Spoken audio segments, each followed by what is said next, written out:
Espainiako gobernuak 40 milioi euroko diru laguntza emango du Urdaibaiko estuarioan garapen iraunkorreko jarduera bereziak bultzatzeko ekintzetarako. Ekintza horien artean dago biosfera erreserba horretan Guggenheim museoaren beste egoitza bat egiteko proiektua.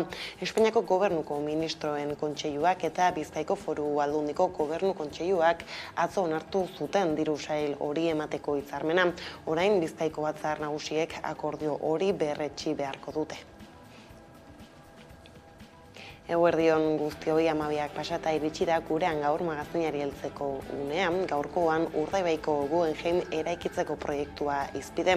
Bizkaiko Foru Aldundiak jakinarazi duenez, akordioaren helburua da Urdaibaiko biosfera erreserba naturalaren inguruko natur balioak indartzea eta antzinako industria kokalekuen ordez ingurumena errespetatzen duten eta ingurumena integratzen duten guneak ezartzea.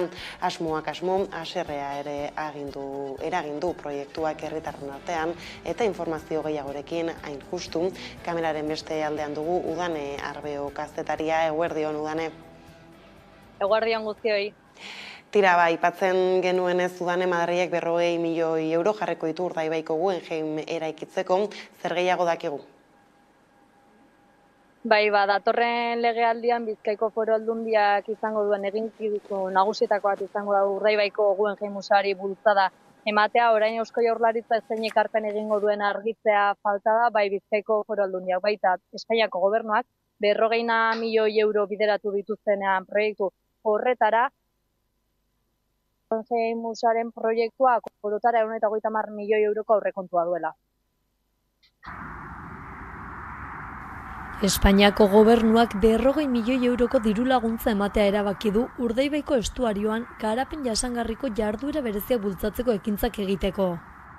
Ekintza horien artean dago Guggenheim museoa izango dena, Bizkaiko biosfera erreserba horretan. Bilboko pinakoteka handitzeko proiektuak erreserbaren barruan dauden Gernikako eta Muruetako lurrak okupatzea aurre ikusten du. Urdaibaiko Guggenheim museoaren aurrekontua 130 milioi eurokoa da, eta EAJarekin lortutako akordearen ondoren iritsi da Madrildik azken albistea. 40 milioi euro emango ditu Espainiak Urdaibaiko natur balioak indartu nahian. Luzea izan da, egia esan, jendea implikatu, konbentzitu egin behar izan genduen, ministrea bera egon zan hemen, ze garrantzi eukan ekologia aldetik begituteko. Astearte honetan sinatutako akordioa Bizkaiko Batzar Nagusiek berretsi beharko dute, eta Bizkaiko Foru Aldundiak jakitera eman duenez, Guggenheim Bilbao museoa etengabe zabaltzaren helburua da besteak beste Urdaibaiko biosfera erreserba naturalaren inguruko natura balioak indartzea. Lehengo industria kokalekuen ordez ingurumena errespetatzen duten eta ingurumena integratzen duten espazioak jarriz. Hitzarmenak zehazten du ingurumen jarduketek 63.500 metro karratutik gorako lurzoruaren deskontaminazioa, Muruetako itsasadarraren fluxu naturala lehengoratzea eta espazioak birnaturalizatzea ekarriko dutela. Bizkaiko Foru Aldundiak 40 milioi euro erreserbatu zituen bere aurrekontuetan. Handitze proiektuaren finantzak eta osatzeko, Jaurlaritzak xede horretarako beste partida ekonomiko bat onartu beharko luke. Bingen Zupiria bozeramaileak diru laguntzaren berri izan ondoren egindako adierazpenen arabera, lakuak dagozkion konpromisoak hartuko ditu Guggenheim Urdaibairekin, definizioak aurrera egin ahala eta eskualdan dituen eskumenen arabera. Bestaldetik Donostian zaudela aprobetxatuta Udanez, Zubietako erraustegiak su txiki bat izan du tamaina handiko hondakinen hobian. Ez da errauskailuak akatsa duen lehen aldia, zer gertatu da oraingoan? Alaxea, Zubietako erraustegian Donostian bertan sutea izan da astearte goizean, eta bertan etzen alarmari zabaldu inguruan. Gipuzkoako hondakinen kontsortzioaren arabera, tamaina handiko hondakinak birrintzen diren zuloan piztu zen sutea, mankomunitate batetik material sukoia deskargatu zenean. Komentatu dutenez, 2 ordutara itzaltzea lortu zuten sutea, kanpoko laguntzarik ez zuten behar izan eta ez zen kalterik izan. Hori adierazi du partzuergoak berak. Gurasos plataformak aldiz adierazi du ez dela erraustegian izan lehenengo sutea, gutxienez laugarrena izan dela, eta ezin dela esan kalterik ez dela izan, oso indartsua zabaldu baitzen inguruan, eta kea bera baita kaltegarriena. Eta horretaz aparte udane gaiz aldatuta, Hendaia eta Irun arteko oinezko zubia berriz itxi du Frantziak. Frantziako turraren karietara zubia ireki zuten, baina berriz esiz josi dute. Frantziako poliziaren zaintzapean horren aurran egoera salatzeko elkarretaratze bat egingo dute ostiralean. Ezta, zer dakigu udane? Bai, alaxe da, esiak berriro jarri dituzte Bidasoako abenida zubian, Irun eta Hendaia artean dagoen oinezkoen pasabidea uztailaren 3an irekitzen, baina ez zuen irekita iraun 24 ordu baino gehiago. Hori hala, kexatu dira bai Irungo eta Hendaiako alkatea adierazi dute lotsagarria eta iraingarria dela gaur egun 21. mende honetan pasabide hori itxita izate eta hori hala elkarretaratze ditu dute ostiral honetarako. Frantziako turrak Euskal Herria atzean utzi du. Irun eta Hendaia arteko abenida zubia uztailaren 3an irekita zegoen txirrindulariak handik pasatzeko. Gaur berriz itxita. Zubia irekitzeko prefekturaren baimena hilaren 3ako soilik zen. Eta udalangileek goizeko lehen orduan hasi dituzte itxira lanak berriro ere Frantziako poliziaren begiradapean.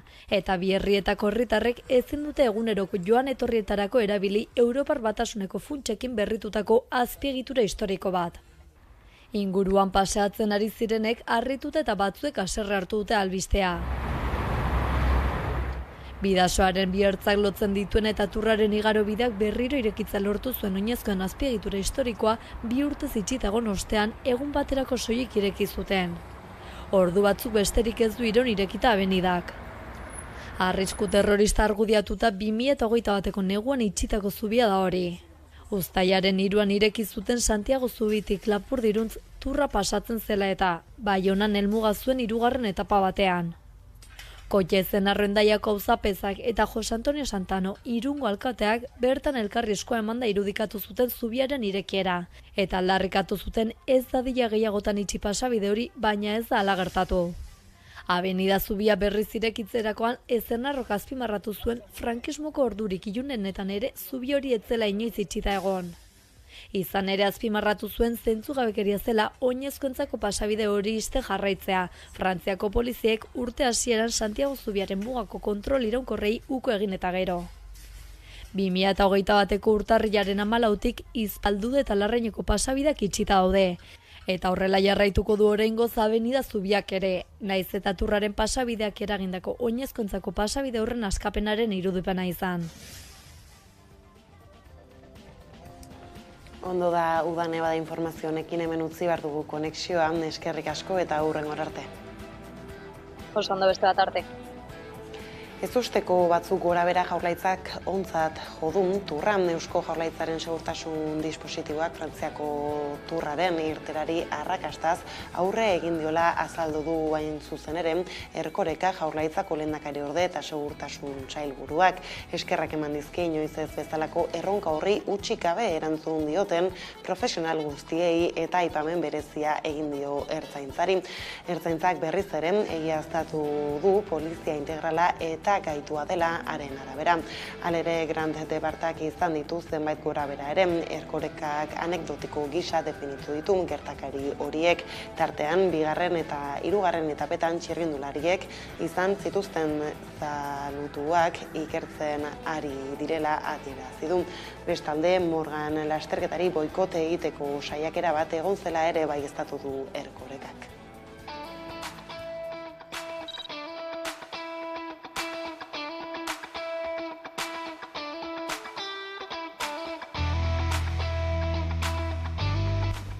Esan dezakegu, Euskaditik ezin hobeto egin diogula aurre erronka horri. Hori dela eta Eusko Jaurlaritzaren izenean zoriondu nahi ditut larrialdiei aurre egiteko euskal sistema osatzen duten talde horietako bakoitza eta guztia. Eskerrik asko.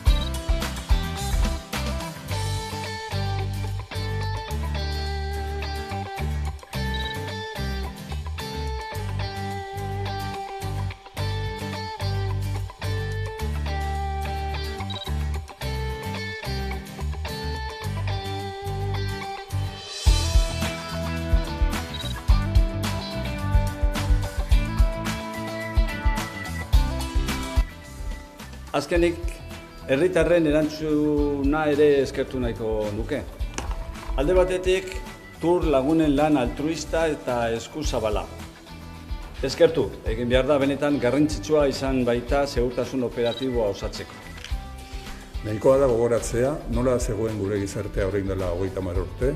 Nahikoa da gogoratzea, ze egoera bizi izan genuen Turrak 1982an Donostian hasiera izan zuen garai hartan, eta ikustea gaur nola dagoen gure herria, zer irudi ematen duen, nola eraikitzen eta indartzen ari den elkarbizitza eta konbibentzia gure artean, eta uste dut hori adierazteko modu egoki bat izan daitekeela, Tur honen irteerak izan duen atxikimendu izugarria.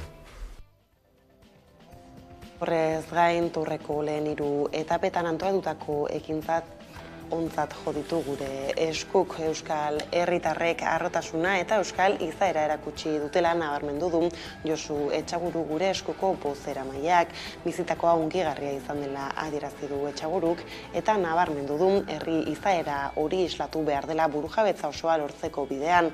Bestalde gogorarazi du horrelako ekintzak ez direla tarteko helmugak baino eta lanean jarraitu behar dela Euskal Herriak bere etorkizuna libre erabaki dezan. Gaur Frantziako Turra Euskal Herritik igaroko da berriro ere Zuberoatik. Gure esku bertan izango da eta herritarrei bertaratzeko deia egin die Etxaguruk. Esan duenez gure herria 7 lurraldez osaturiko herria dela erakusteko. Gauza korrela kirolen bueltakoekin jarraiki, baliteke uztailaren 29 egun historikoa izatea Euskal pilotarentzat. Egun horretan Nazioarteko Pilota Federazioak ezohiko batzarra egingo du Mexiko hirian eta horretan bozkatuko dute Euskadiko Federazioak kide izateko estatutuak aldatu edo ez. Mexikon goizeko 11 direnean hasiko da batzarra, arratsaldeko 7 Euskal Herrian.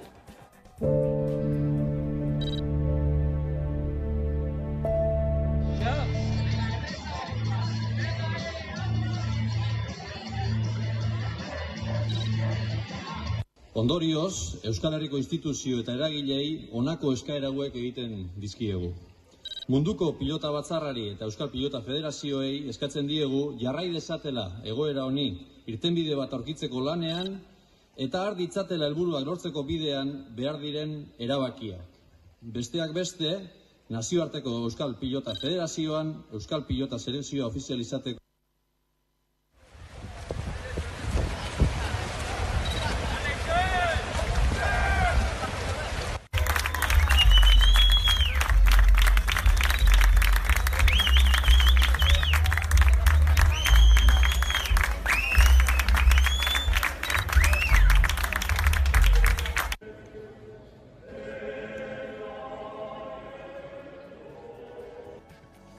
Eta tartekan nazioarteko gaiez gabiltzala, Carles Puigdemont Kataluniako presidente ordeak eurodiputatu gisa dagokion immunitatea galdu du. Europako Batasuneko Justizia Auzitegiak gaur goizean jakinarazi duen epaiaren ondorioz. Arekin batera immunitatea galduko dute Toni Comín eta Clara Ponsati Kataluniako kontseilarioi eta eurodiputatuek ere epaiek ontzat eman dute Europako Parlamentuak Espainiako Justiziaren eskariz 3 politikari independentisten aurka onartu zuen suplicatorioa. Un clam alt i clar que volem llibertat i volem democràcia. Que volem tota la gent que és a la presó o els que són fora a casa, en llibertat. ¿De qué condenas usted se refiere? ¿De qué juicio usted se refiere? ¿De qué delitos usted se refiere? Bueno, pero eso nada, tío.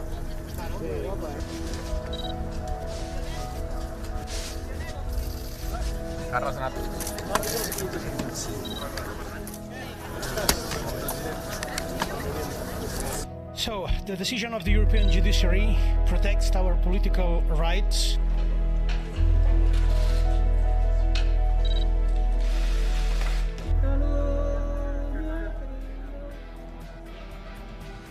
Polonian espetxeratu eta 6 hilabetera iritsi da Bruselara Pablo González kazetariaren auzia. Zehazki Gonzálezen senideek, lagunek, kazetariek eta defentsarako erakundeek Varsoviari presio egiteko eskatu diote Europako Parlamentuari Euskal erreporteriaren oinarrizko eskubideak errespeta ditzan, besteak beste familiaren ohiko bisitak eta deiak eta epaiketa izan arte aska dezaten.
Gorde askoin muturraren impunitatea salatu dute Aranbururen ingurukoek, familiak eta lagunek adierazi dute ez dutela izan instituzioen elkartasun keinurik, hala erantzunkizuna hartzeko eskatu dute eta poliziaren jarrera deitoratu.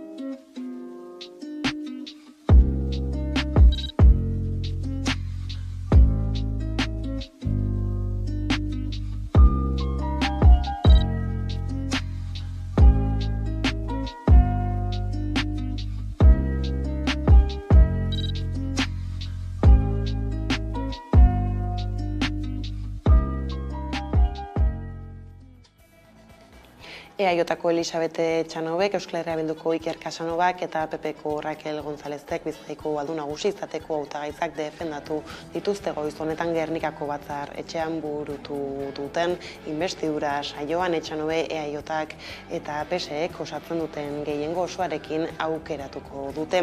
Unai Rementeria jeltzalea ordezkatuko du 8 urtez aldu nagusi izan ondoren. Maiatzaren 28ko hauteskundeetan Bizkaiko batzar nagusietan ordezkaritza lortu zuten 5 taldetatik 3 hautagaitzak aurkeztea erabaki dute. Horrela, EAJko Elisabete Etxanobe herri administrazio eta erakunde harremanetarako diputatu ohiak hauteskundeak irabazi eta ganberako 51 batzarkietatiko 23 eskuratu zituen. Era berean, Euskal Herria Bilduk hautagaitza aurkeztu du 15 ordezkari baititu ganberan eta Iker Casanova aurkeztu du aldun nagusi kargurako.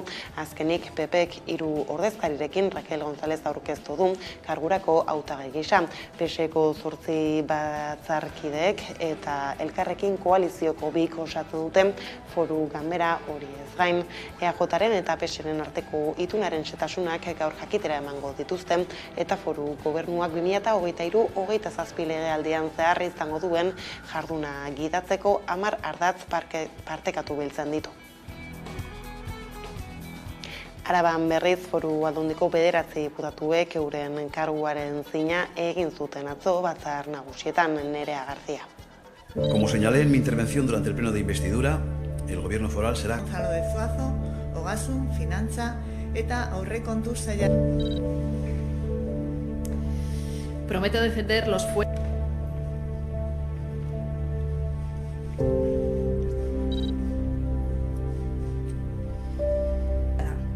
autogobernu eta askatasunaren seinale baitira justizia handitzeko.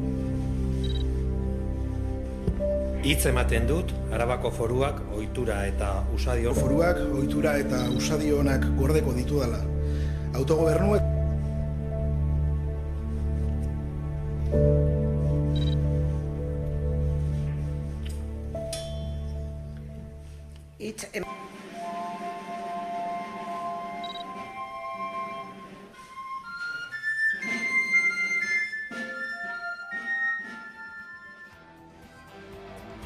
Eta Araban garela, bada aipatzeko beste lakorik, martxa batek lotuko ditu Olariztuko eta Santa Katarinako lorategi botanikoak uztailaren 8an. Santa Katarina lorategi botanikoaren lagunen elkarteak antolatu du martxa. 2. edizioa da honakoa eta 17 kilometro egingo dira Gasteizko Eraztun berdearen eta Zadorraren ibilbide berdearen artean, Erne.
Eta kultur arlora jauzi eginda, biharkoan dugu zita pantaien aurrean musika zuzenean saioa ikusteko, beraz ikuste ezagun jarraian horren aurrerapena.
Eta kultur arloan murgildu garela, hautsak hartua bilduma osatu dute Maialen Lujanbiok eta Xabier Erkiziak 3 urte luzetan zehar Bilboko Arte Ederren Museoan 30 orduko hotsen grabazioak hartu dituzte bi artistek eta horiekin sortutako instalazioa ikusgai dago museoan dagoeneko. Liburu bat eta multimedia edukiak ere sortu dituzte eta horien bueltako informazio gehiago gureganatzeko hain justu, Xabier Erkizia soinu artista dugu kameraren beste aldean. Eguerdion, Xabier. Eguerdion. Tira, aipatu bezala, soinua, irudia eta letrak barne biltzen dituen bilduma osatu duzue, duela 3 urte abiatu zenuten proiektua, eta orain lanaren alor guztiak ezagutu ditzakegu. Zer da hautsak hartua? Bueno, hautsak hartua da halako ariketa ezoiko bat, museoek askotan egiten ez duten ariketa horietako bat, eta, bueno, gure kasuan, zorte handi bat izan dira, edo luxu handi bat, eta, bueno, museo itxizenean, COVID-19 itxialdiaren garai hartan, museoak zeo zer egin nahi, etzekien ere noiz arte irekita gongo zen, eta, bueno, da profitatuz, eskaini ziguten aukera museoan egoteko.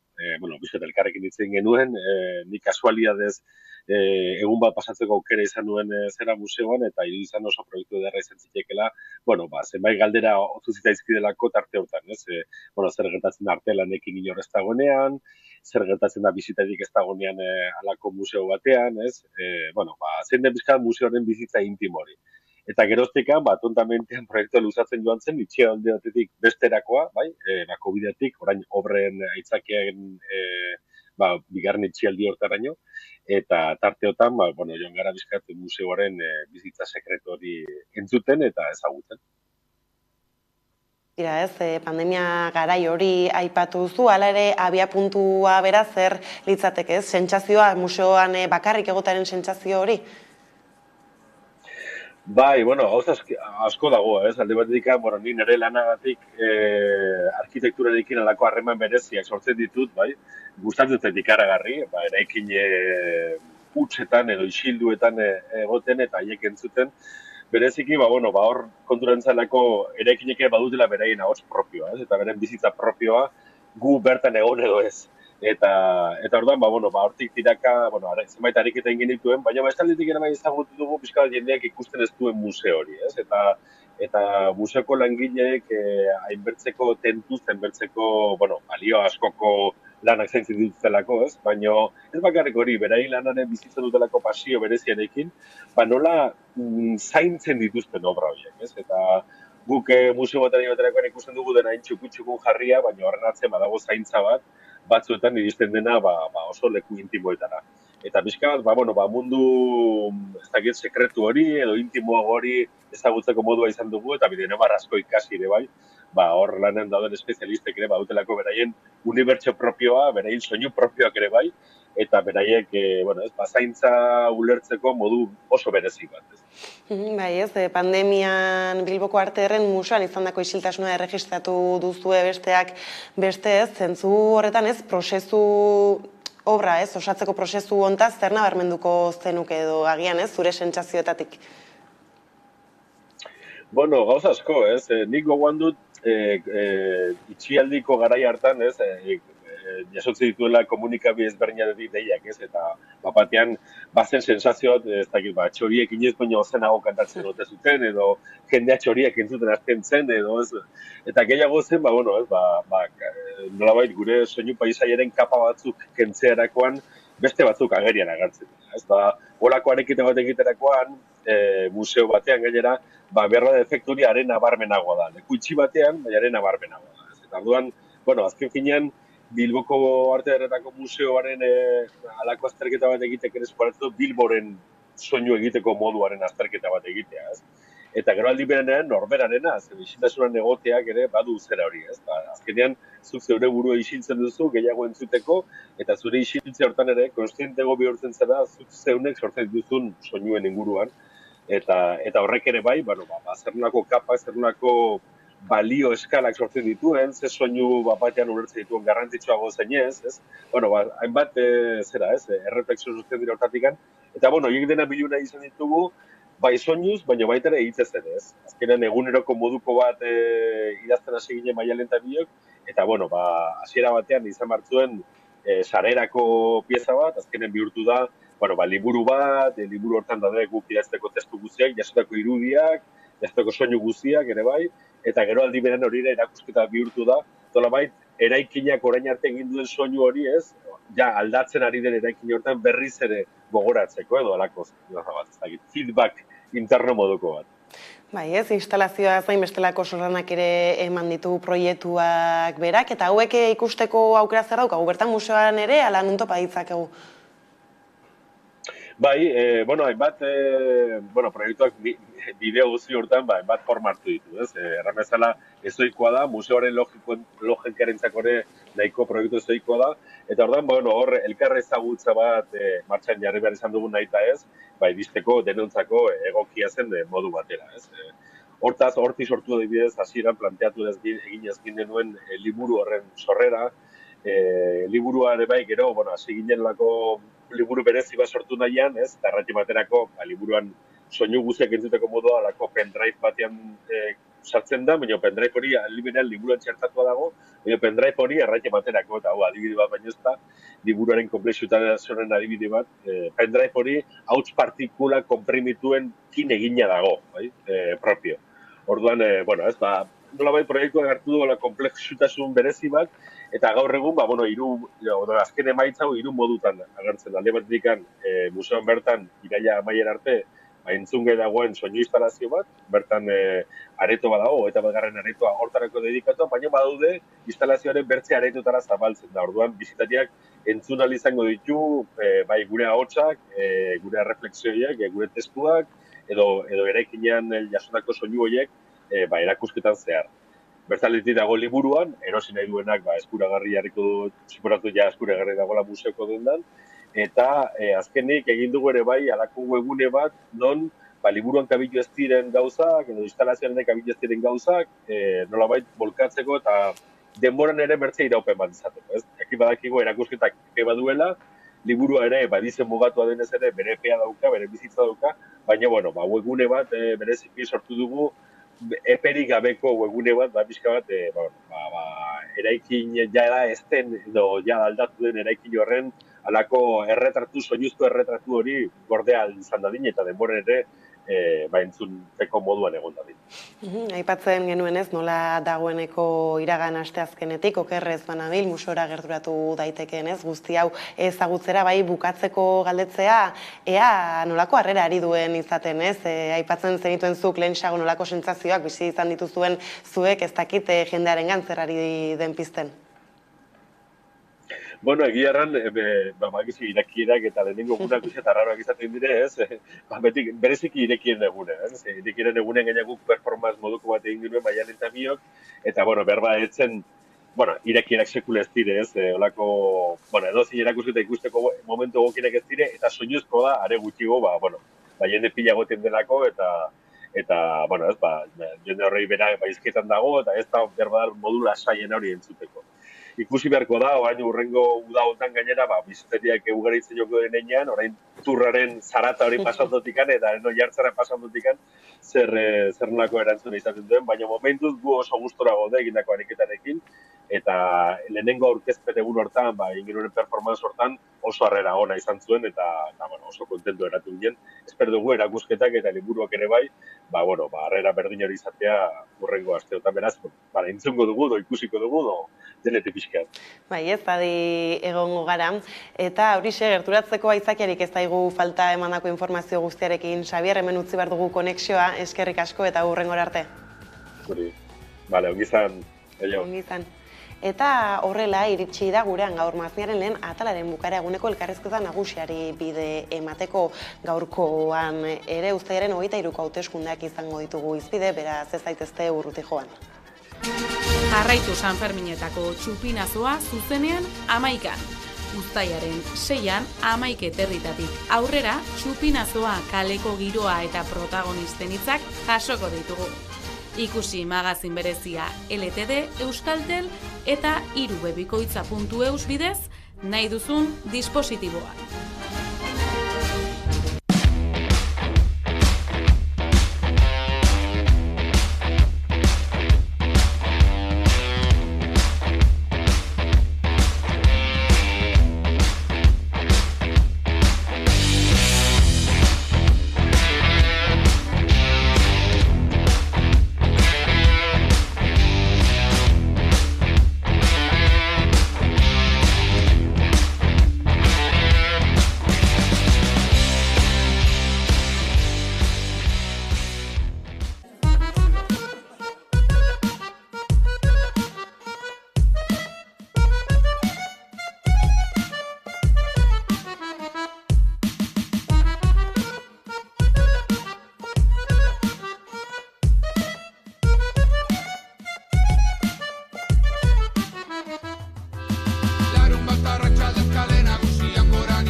Amabiterdiak pasata iritsi zaigu eguneko elkarrizketa nagusiari heltzeko unea, eta horretarako hemen dugu gaur gurekin Maria Luisa García Gurrutxaga, PSOEko Gipuzkoako zerrendako bigarren hautagaia, ondo etorri. Gurera, eta tira dagoeneko baitu, han eta hemen, zerrenda guztien izen guztiak, herri ordezkaritza izan duten 13 hautagai zerrenda liatuko dira Gipuzkoan, diputatuen kongresurako, eta bertan PSEtik bigarrena zuzeu zaitugu, nola iristen diozu ez, irekiko den etapa berri honi? Bueno, ilusio handiarekin eta indarra handiarekin ere.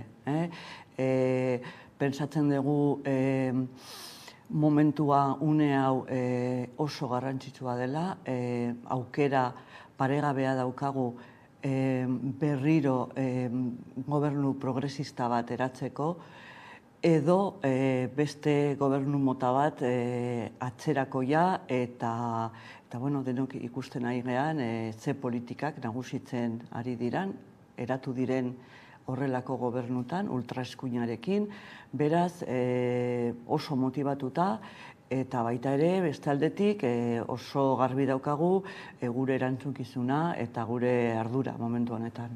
Bai ez, egia da aipatzen zenunaren sentsazioa bagabiltzala bizitzen kanpaina aurre honetan, egia da ez, geroz eta gogorragoak badiru digitela, hala ere agian uneak behar du ez, gogortasun hori kanpainetan? Nire ustez gogortasuna ez, gauza badan firmotasuna, tinkotasuna, bakoitza bere proposamenetan eta bere ideietan, beste gauza da gogortasuna, ze batzutan, nire ustez momentu honetan gogortasuna baino gehiago da.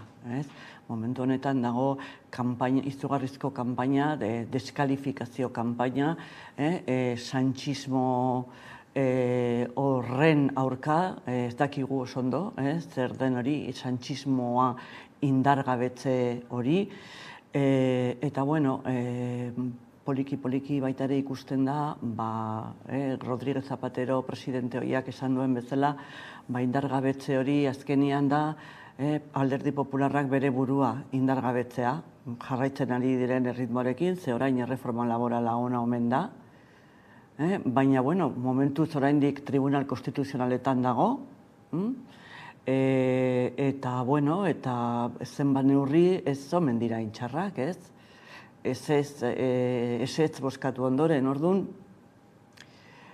gogortasuna ez dakit. Momentu honetan, inkoherentzia hutsa ikusten denik Alderdi Popularraren kanpainan eta jarreretan. Gainera, proiektatzen ari da ez, oso polarizatutako egoera bat, ezkerraren eta eskumaren artean, zantzu batzuk eman dituzu dagoeneko, baina horrela bizitzen ari dizarete ez, ezkerra eta eskumaren arteko gatazka bezala. Nire ustez horrela da.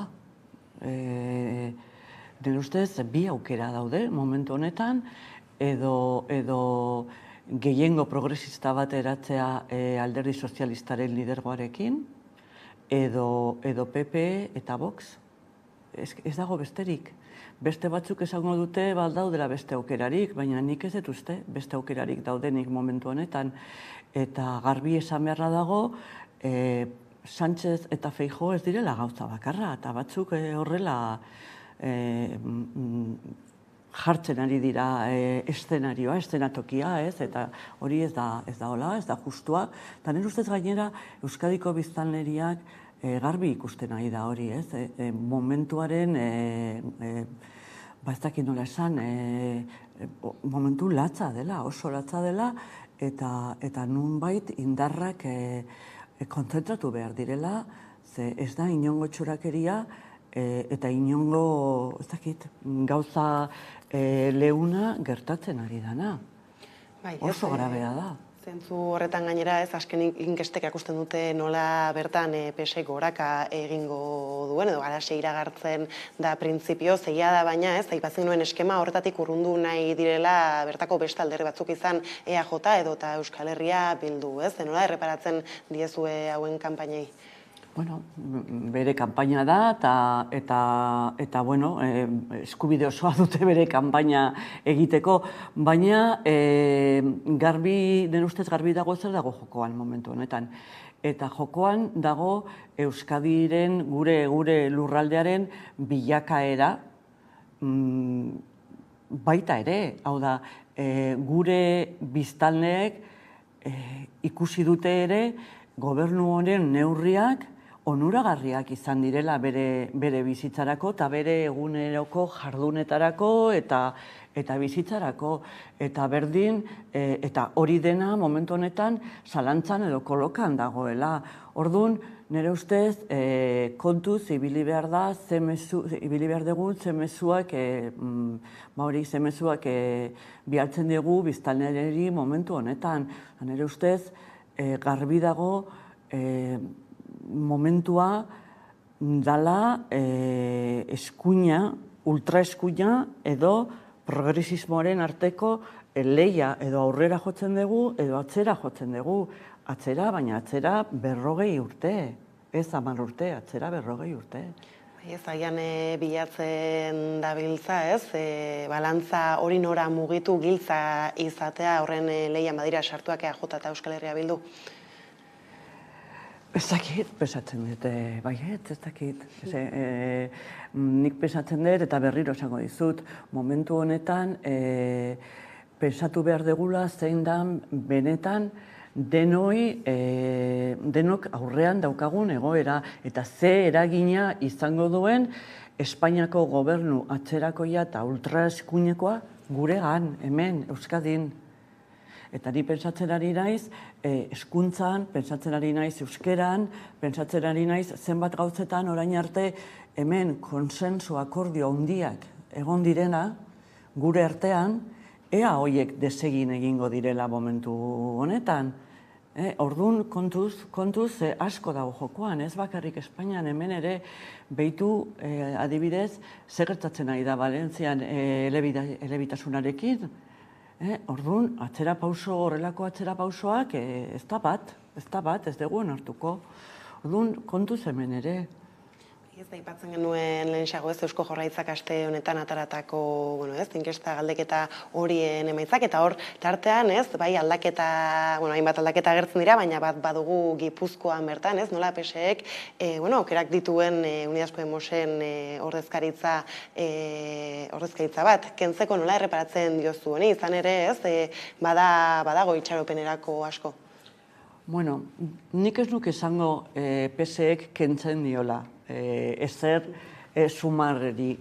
Ustez, biztanleen bozka soberanoa da, eta biztanleek erabakiko dute zer egin, bere bozkarekin. Hemen ez da kendu edo ez kendu, baizik gehitu egin behar dugu. Nik hori oso garbi daukat. Orduan, nola ikusten nik, inkesta bat da. Indarra ematen duela, nei pertsonalki, bai. Nik, eta kizun bezala, kongresuan egon naiz, azkeneko hilabeteetan, izugarrizko bizipena izan da, eta gustatuko litzaidake berriro jutea, batez ere, Gipuzkoarrak eta Euskaldunak ordezkatzeko, nola ez. Baina nik ez dute ikusten kendu edo ez kendu, baizik biztanlerien bozka mobilizazioa eskatu nahi dut, jendea ondo pentsa dadila zer dago jokuan eta bere kontzientziarekin pentsatu ondo zer bozkatu behar duen. Ipatuzu inoiz ere ez, ziklo berri baten eskarian nabari daitekeela herritarren artean? Gerta daiteke, hori konfirmatzeke dago, baina garbi dago Euskadiko biztanleriak nolabaiteko apostu bat egin baldin badu, eskerrerako apostu bat egiten ari dela, eta hori nabaritzen ari da, orduan, hor berdin egon daiteke ziklo berri bat, edo ikusiko dugu, baina, gerta daiteke horren atarian egotea, Ipatzen zenuen nola azken denbora honetan kongresuan bertan izan zaren, Elorza ordezkatzeko joan zinen bertara, konta iguzu nolakoa da bertan egotea, zer balorazio egiten duzu orain artean bizitakoaz? Balorazio pertsonala ezin hobea da, izan da izugarrizko erronka, polita, eta asko ikasi dut, jende asko ezagutu dut, izan da paregabea, izan da privilegio bat, eta ohore bat Gipuzkoarrok ordezkatzea. Eta gainera izan dut aukera, hemizikloan hitz egiteko, eta oso, zakit nola esan, ilusionantea, eta politikoki baita ere. Politikoki denok dakigu azkeneko hilabeteak oso korapilatsuak izan direla, zentsura mozioa tartean egon da, botazio batzuk oso korapilatsuak egon dira tartean, baina izan da bizipen izugarria. Hala ere taldak berak PSOek egindako lana zer nabarmenduko zenuke nahiz eta horixe esaten zenuen bezala garai korapilatsuak ere izan diren. Nabarmenduko nuke 200 lege baino gehiago, pasa direla, gehiengo progresista batekin kongresuan. Lege guzti hauek izan dira agenda soziala, nunbait, eta lehenetsi egin duten legeek. Denok dakigu ze legealdia izan dan, pandemia, gerra, Ukrainiako gerra, oso zaila, baita ere oposizio bat, izugarrizko oposizioa, hau da, oso gogorra, oso bortitza, gogorra baino gehiago bortitza esango nuke, eta akordiotara iristea oposizioarekin ezinezkoa izan da, nahiz eta estatu asuntutan ere, beraz, egoera korapilatsu horretan 200 lege pasatzea, lege oso importanteak nik azpimarratuko nuke pentsioen jasangarritasuna eta rebalorizazioa, aipatuko nuke etxe bizitza legea, aipatuko nuke ere eutanasia, eta aipatuko nuke hezkuntza legea, ni hezkuntza mundutik nator, eta hezkuntza legean ustez instrumentala izan da, batez ere, lanbide heziketaren arloan. Orduan, nire ustez agenda, eta gero gobernuak hartutako neurri sozialak, ez? Baina agenda nire ustez oso positiboa da. Bai, ez, gainera aipatzen zenuen ez, ehunka lege aurrera eramandakoak eta guztiak herritarren bizitzako hobetzera bideratutakoak, beraz gizartean, ez, azken Pedro Sánchezen azken gidaritza honetan gauzak aldatu dira. Hori bermatu genezake ez da? Gauzak aldatu dira gizartean bertan. Nire ustez,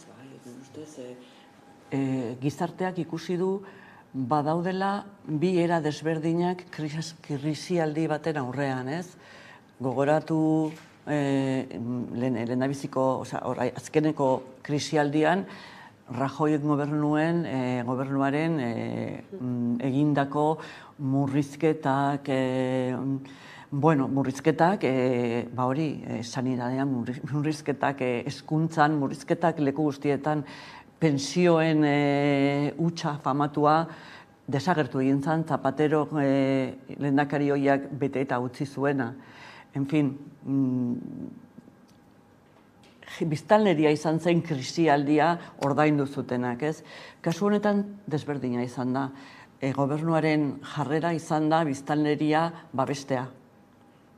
Eta hori nire ustez ikusi egin da. Baita ere esan beharra dago, Europatik etorri den Europako jarrera ere desberdina izan da krisialdi bakoitzean. Oraingo honetan nire ustez Espainiako gobernuak eta Portugaleko gobernuak ere asko eragin handia izan dute krisialdi hau nola enfokatu den eta ze politikak aurrera eraman diren Europatik batez ere funtsak, ez? Europatik etorri diren funtsak. Eta, ikusi beharko genuke Alderdi Popularra eta Voxeko gobernu batean Vox anti-europearra izan da, beraiek aitortuta, ze nolako jarrerak eta ze nolako politikak eramango lituzkete Europan, eta ze nolako borroka egingo zutenan gure alde, ez? Hori ikusi beharra dago. Hasieran ere hartarazten zenuen, ez? Etor daitekeena talako eskema bat gailenduko balitz, ez? Egia da, gero ez da gehiago entzuten dugula ez krisi anitz baten garaian bizi garela, beraz PP edo PP Vox bat, ez? Agertuko balitz Espainiako gobernuan garaie, iluntasuna baino ez litzateke etorriko? Nire ustez bai, eta nire ustez ere biztanleriak, hiritarrak ikusten ari dira hori, ez? Eta nire ustez nik esango nuke mundu moderno hau edo gure mundu hau, mundu garaikide hau ez dutela ulertzen. Beraiek nahi dute bueltatzea, ez dakit zen olako garaiteetara nun mundu ideal batean, inoiz ez dela existitu, batera nahi dute bueltatu, egiaz betetako edo zertezak betetako mundu batera, hori ez da existitzen, zuk esan dezun moduan, gaur egun zalantza ez beterik mundu batean gaude, eta krisialdi bat eta bestea etorriko zaigu aldaketak etengabe ematen ari dira, digitalak, gizartean, hor daukagu multikulturalismoa, hor daukagu inteligentzia artifiziala, hor daukagu zenbat gauza, eta horiek margultasunarekin eta baita ere etorkizunaren zentzuarekin begiratu behar zaie eta aurre egin behar zaie. Nik ez dut ikusten hauek kapazitatuta horrelako mundu batean, lidergo bat eramateko. Hauek atzera begiratzen dute eta aurrera begiratu behar da. Ez hortxe mezua eta tarteka aipatzen genuen, ez? Azken hilabeteak nola izan diren politikoki korapilatxoak eta hor baitartean aipatzea, ez? Jende asko harrituta harrapatu zituela, ez? Pedro Sánchezen azken iragarpena nola hauteskundeak aurreratzeko, ez? Hartutako erabakian berresten zarete? Bai, noski baiet. Garbi dago egoerak eskatzen zuela, hau da, ez bakarrik barruko egoera, baizik Europa mailako egoera eta aurrean ditugun erronkak, ez? batzuk ja komentatu ditut, orduan egoera argitu beharra zegoen. Zer nahi du biztanleriak aurrera jo, gobernu progresista batekin eta agenda soziala indartu eta ekonomia modernizatu eta aurrera jo, era ekitatibo batean, edo nahi dugu, esaten dana más de lo mismo, ez? Ezagutzen ditugun politika jendeari erreparatzen ez diotenak, eta errezeta ekonomikoak ez dakigu ezerre, ze politika ekonomikoak eramango ditu aurrera Alderdi Popularrak Voxekin. Ez dakigu, bakarrik dakiguna da, santxismoa indargabetzea, edo derogatzea. Hori da dakigun gauza bakarra, eta gero, orain bi gauza dakigu, beste bat badakigu, Alderdi Popularra Voxekin akordiotara iritsiko dela Espainiako gobernurako, bai edo bai, gaur bertan esan du Núñez Feijóo jaunak. Orduan, badakigu zer daukagu tartean eta zer dago jokuan. Ja da badagoela kezka ere ez nola udaran badiren, ez? Bai agenda oporretan izango den, abstentzioa ikusi dugu ez azken urteetan de facto gora egin duela, nola erreparatzen diozue horri? Nik konfiantza handia daukat jendearen erantzukizunean. Eta ni, mugitzen naiz denok bezala, ez? Kalean, dendetan, lagun artean, eta nik kezka handia ikusten dut eta bildurra ikusten dut. Preokupazio handia. Eta, pentsatzen dut jendeak, ondo pentsatuko duela, oporrak egiteko badago denbora, korreoz boskatzeko baita ere, egin daiteke, inongo arazori gabe, naiz eta batzuk esandakoak, berez nik mobilizazioari deituko nioke. Beraz, zalantzati denari oraindik ere arrazoiak nahikoak eman dituzu dagoeneko, ez? Bozka emateko alare zalantzati denari zer mezu helaraziko zenioke? Hori, ondo pentsatzeko, zer daukagu jokuan eskutartean. Edo aurrera jotzea, agenda sozial batekin, ekitatean, hau da, berdintasunean denontzat, eskubide berdinak bermatzen denontzat, ekonomia modernizatzen, reforma laboralean sakontzen, kontratu indefinidoak edo mugagabeak, baita ere eskutartean gelditu zaigu legealdi honetan paridade legea, hori emakumeentzako oso importantea izango da, soldata arrakalada eta kristalezko zapaiak apurtzeko, eta emakumeok gea biztanlearen erdia, baino pixkat gehiago, berez nik emakumeen mobilizazioarekin oso optimista naiz, eta hori, ondo pentsatzeko eta mesedez juteko bozka ematera. Momentuak eskatzen du. Gero bukatu baino lehen aipatzea, ez, nola, bete, ez, korapilatzu ez aritu garela, ez, gertutik jarraitu behar izan duzu ere, sumar indartu arteko ibilbide guztia, ez, ikusi dugu prentsa orokorrak, nolako interesak izan dituen ere, eta tira, ez, ikamikak askotan, nola handitzen diren baitaren, nola bizi izan duzu ezuek prozesu guzti hau? Ni pertsonalki preokupazioarekin, esaten nun denbora pasatzen ari zala, eta akordioa batzutan, beraien arteko akordioa, ikusten zan pixkat urruntzen zala, ez? Baina, azken funtsean lortu dute, ni asko postu naiz, eta nik badakit presidenteak Pedro Sánchezek berak ere pertsonalki asko postu egin dela, eta alderdi sozialistarentzako da importantea baita ere sumar bere ordezkaritza izatea.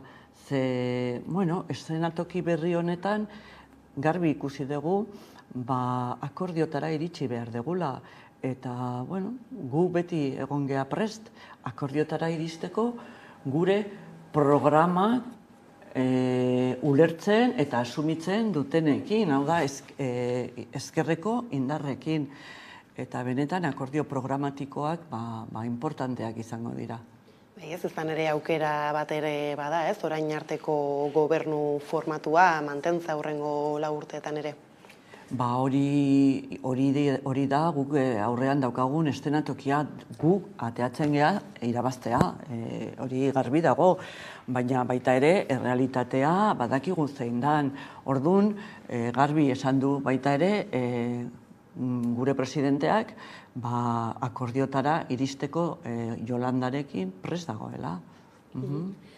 Honekin bukatu baino lehen aipatzea ez, nola tiratzera kontaketa hastear badago, hauteskunde egunerako, eta kanpaina hasiera okerrez nabil, hemen Bizkaian egingo duzue, Bilboko Itsasmuseoan, hemen alboan hain justu ere, ez, beraz bukatzeko ez izango da bertan gailenduko den mezua. Aurrera jotzea edo atzera jotzea. Hori da, daukagun dikotomia. Hori izango da. Eta nik, neuk, esango menuke,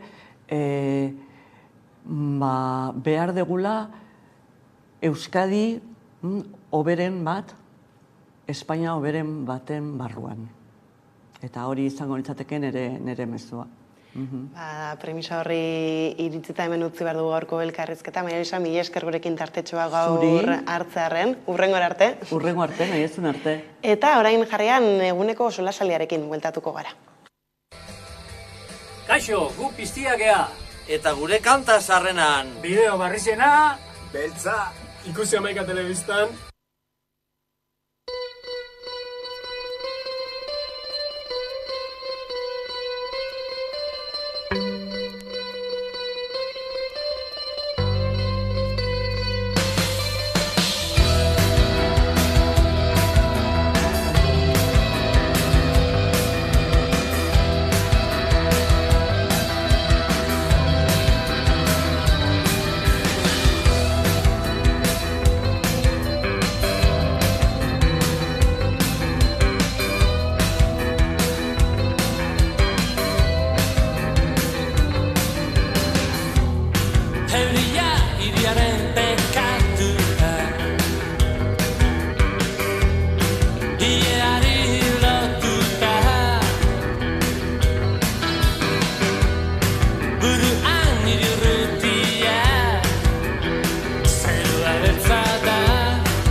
Bada ordu bata pasata iritsi da gaurko solasaldiari heltzeko gunea, horretarako menditu talbo banatan, Marisa Barrena, eta Jose Ramon Becerra ondetorri, biak gurera.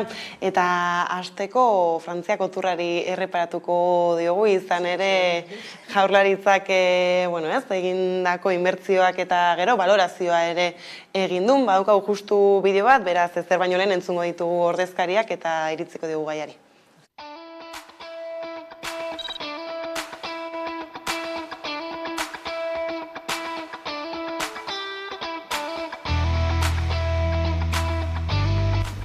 Esan dezakegu, Euskaditik ezin hobeto egin diogula aurre erronka horri.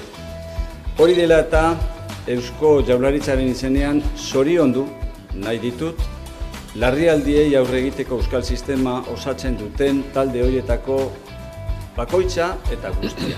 Eskerrik asko.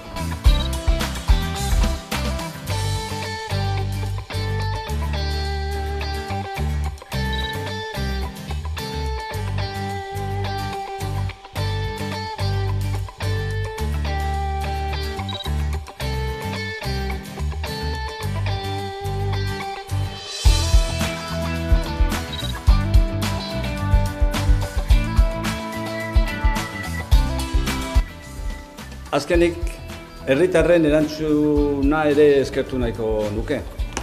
Alde batetik, tur lagunen lan altruista eta eskuzabala.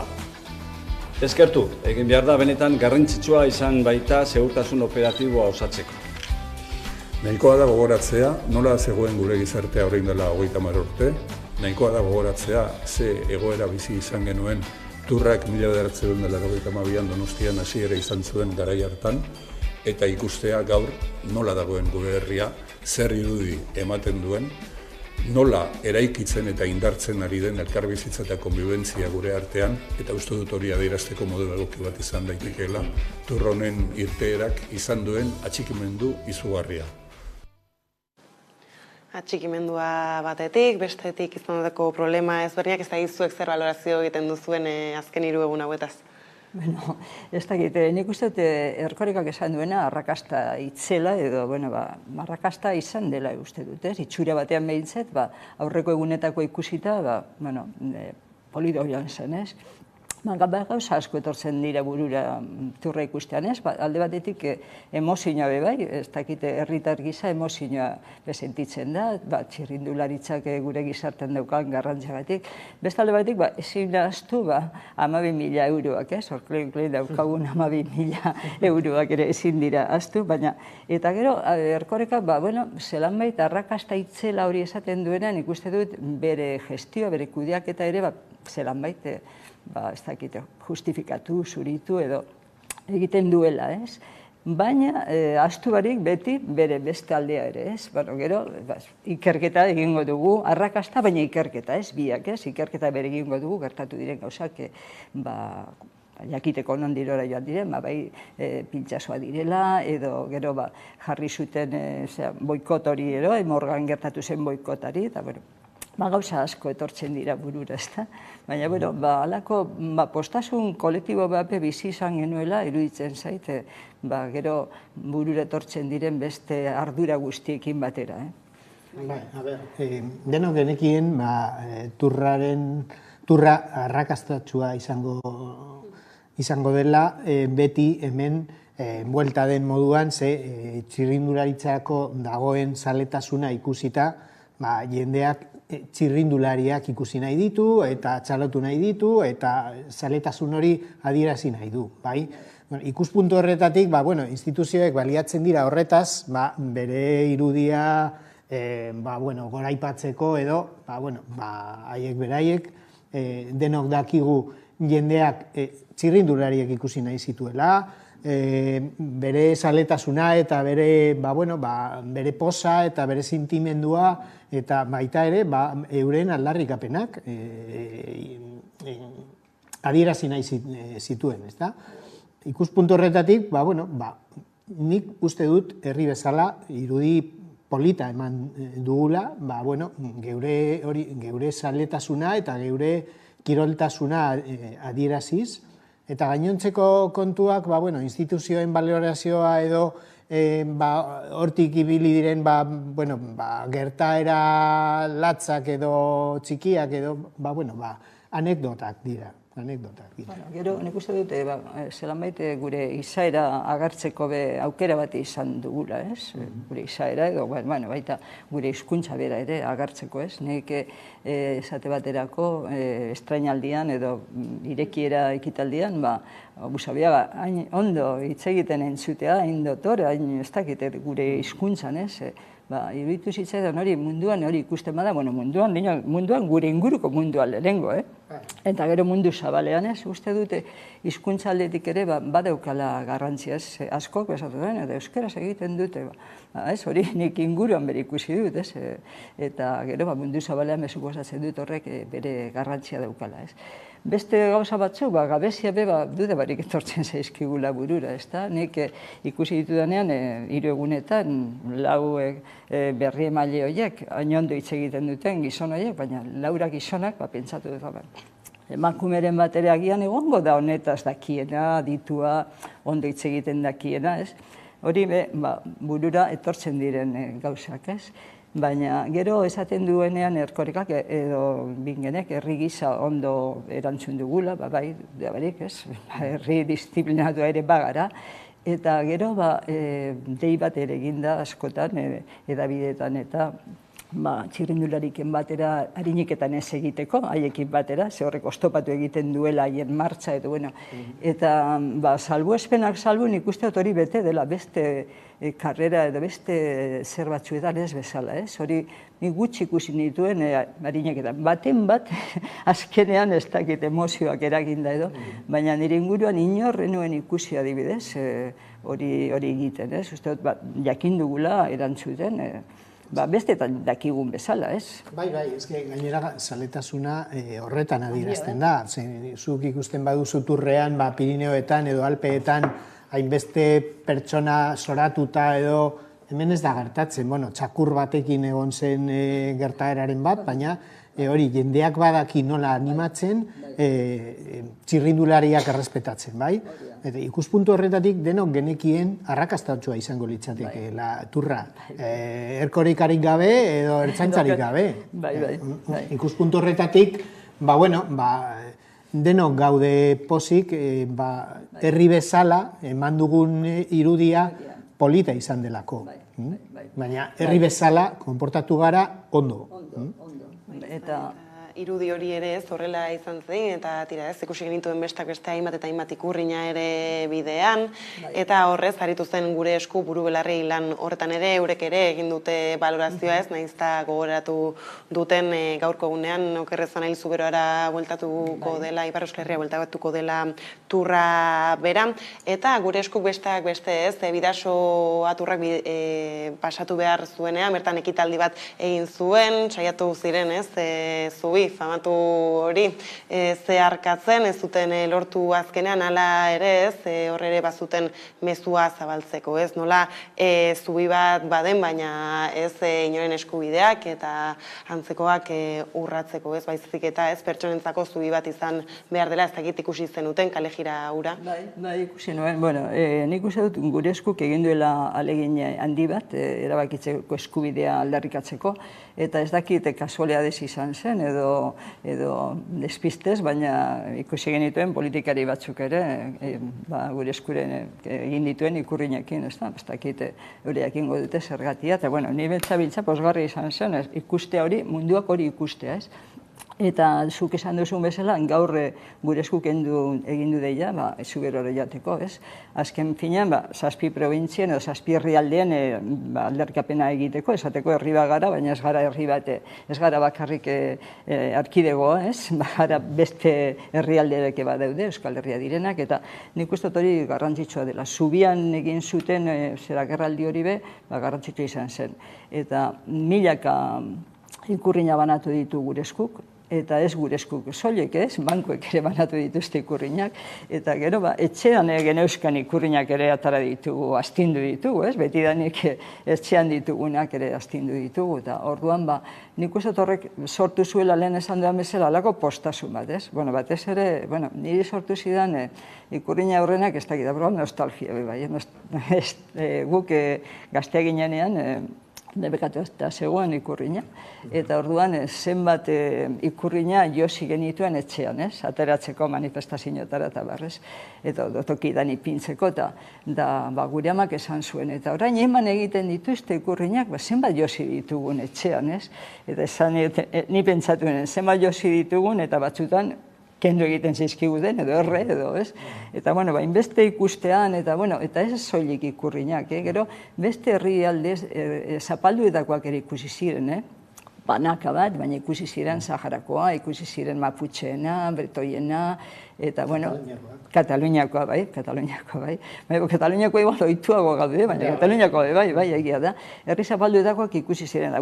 Gero nik herrian ikusi nituen, kolombiarrak, euren ekipoa, euren lurraldeko animatzen, euren banderarekin, eta, horrek moten du, ez? Ez hori da benetako herria, pasaden astean ez dakit Erkorekak edo Zupiriak zan zuten, herri bezala, irudi polita eman behar genuela, eta nik pentsatu nuen, eman behar dugun irudia izan behar da garena, daukaguna, benetakoa, ez postaleko irudia, bai?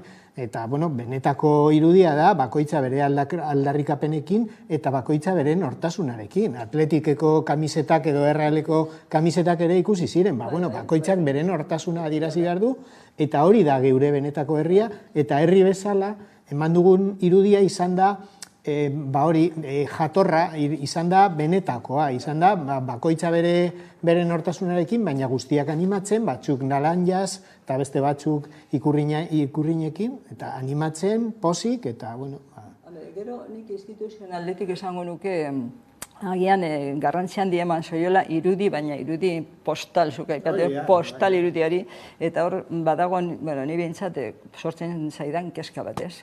Turismo erakartzeko ezote dugun edo ezote duten agintariek gehiegi egin, ez? Irudi, egia esan, zoragarrek ikusten ziren telebistan, eta irudi hori saltzeak, alde batetik turismoa ekarriko digu, baina gero turismoa ondo kudeatzen ez badugu, gertatuko zaigu, gertatzen ari zaigun, ez? Aztelu gatxera ezingo garela joan hemengoak, etorriko direla ez da ginen, gu ezingo garela joan, edo tabernetara ezingo garela sartu pintxo bat jatera oso garesti dagoelako, edo etxe bizitzarik ezingo dugula erosi edo alokatu betiko tokietan. Turismoa kudeatzeak gero ekarriko du, ez? Turismoa etortzea ez dut txartu ikusten, baina turismoa ondo kudeatzen ez badugu, horrek zer ekar dezak, ez? Ikusi nuen irudia saltzazu dinozuna bai, herri baten irudia, herri baten emozioa, herri baten ez dakit, ez? Bolkatzeko gaitasun hori, ez? Erantzuteko, eta azken eman txirrindula ditzan maite dugunok hor agertzeko, baina gero beste hori ere nire geratu zait hor barruan, azken finean, paisai baten atzean jendea dago, eta han bizi den jendea bere bizitza badauka, eta gu turistok bezala ikasi behar dugu joaten garen leku bakoitzean, han badagoela jendea, eta bere bizi modua urratzeko arriskua badagoela turismoaren eskutik. Eta, turista izatea gustatzen zaigu, aitortu behar da, ez? Baina arduratsu. Hori da. Aipatu gulen tarteka nola Hendaia eta Irun arteko oinezko zubia berriz itxi duen turra eta gero Frantziako gobernuak berak, ez? Alaxe eslatzen zuten, bai alde bateko zein besteko alkateek, badaukagu, ez? Udane arbeo den hitzartze bat horixe azaltzen, beraz entzun dezagun.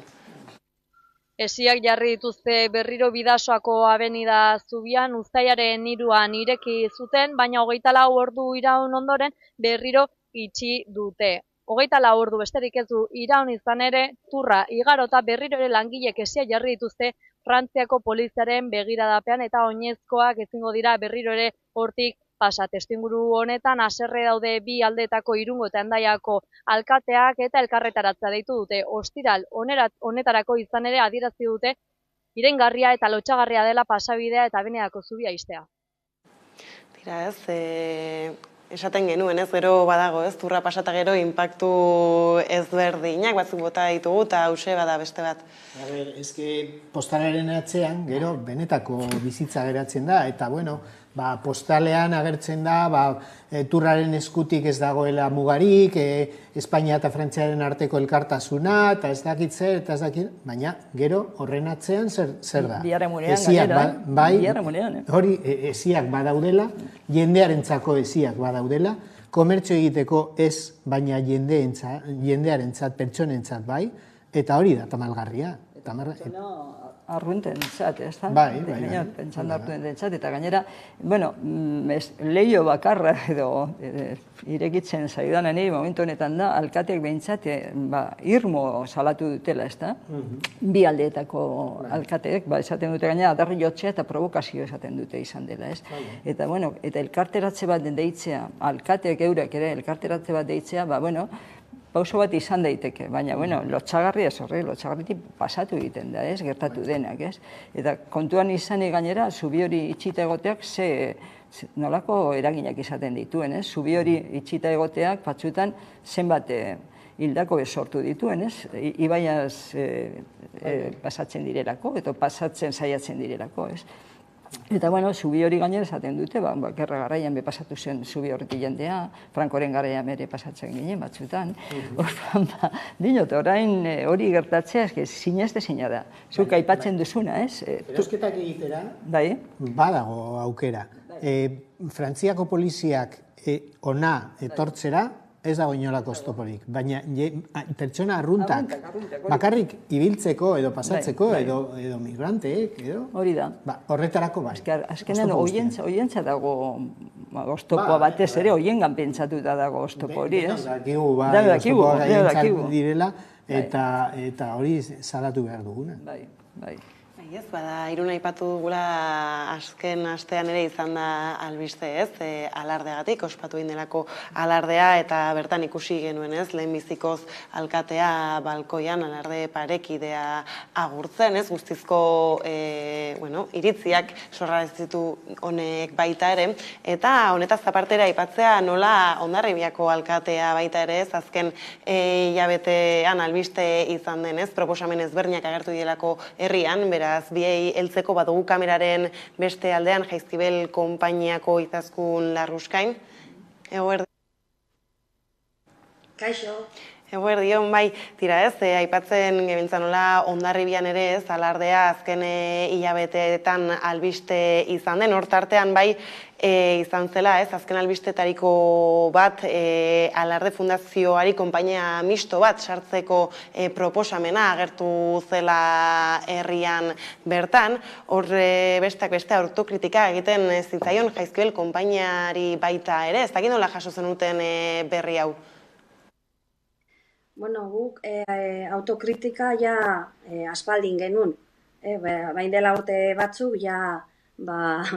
kakotxen artean barkamen askatu genuen, ez genuen armatu urtearekin. Uste dut oso aurrerakoiak izan ginela bere garaian, pentsatuz herria eta dena presegola emakumea parte hartzeko, eta biztan da ez genuen asmatu. Baina hortikan aparte, nik uste dut ere, ez zauten da zute? Bai, ez dut onden zuten, barkatu. Hortikan aparte, edozein esaten badu gure herrian, emakumearen parte hartzen alde dagoela, gu ondo hartzen dugu.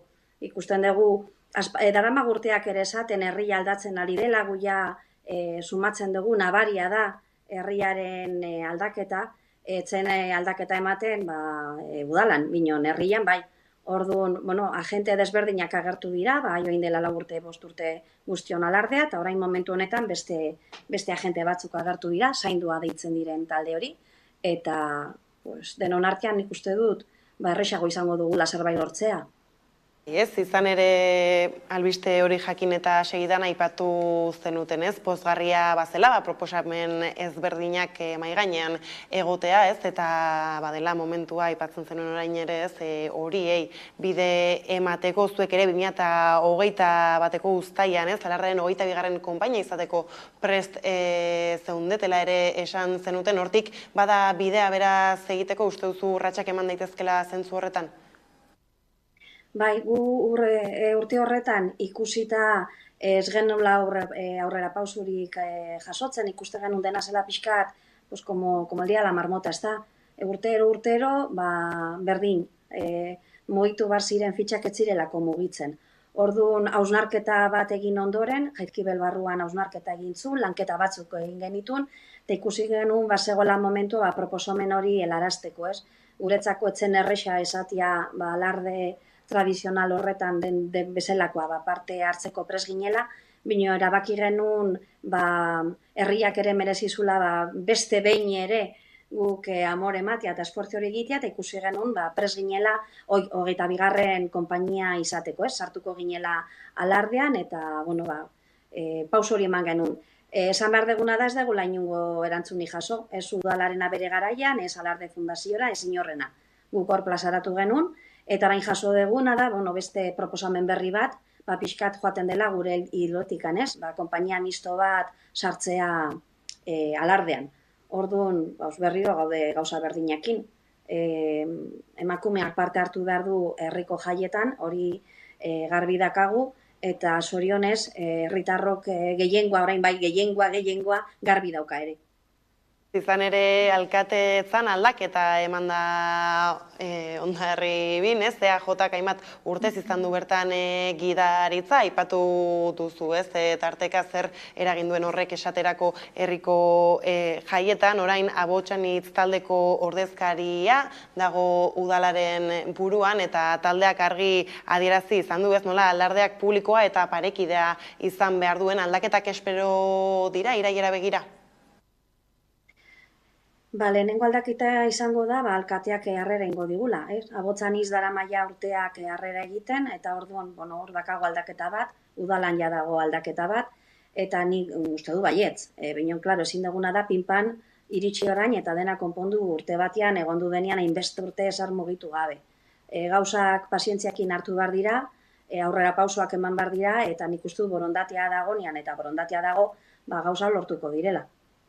Ez, beraz, aldaketa horien esperoan aipatu zu ez nola bai ala bai alkateak harrera egingo dion konpainiari, eta esatea ere ez, justu horrexek eman dituela hainbat eta hainbat titular azken astean Irunen bertan, ez nola erreparatu diozue Jaizkibeletik, ez, Irungo titular hauei, ez nola alkateak lehen bizikoz, hilkoira atera den alarde parekideari harrera egitera.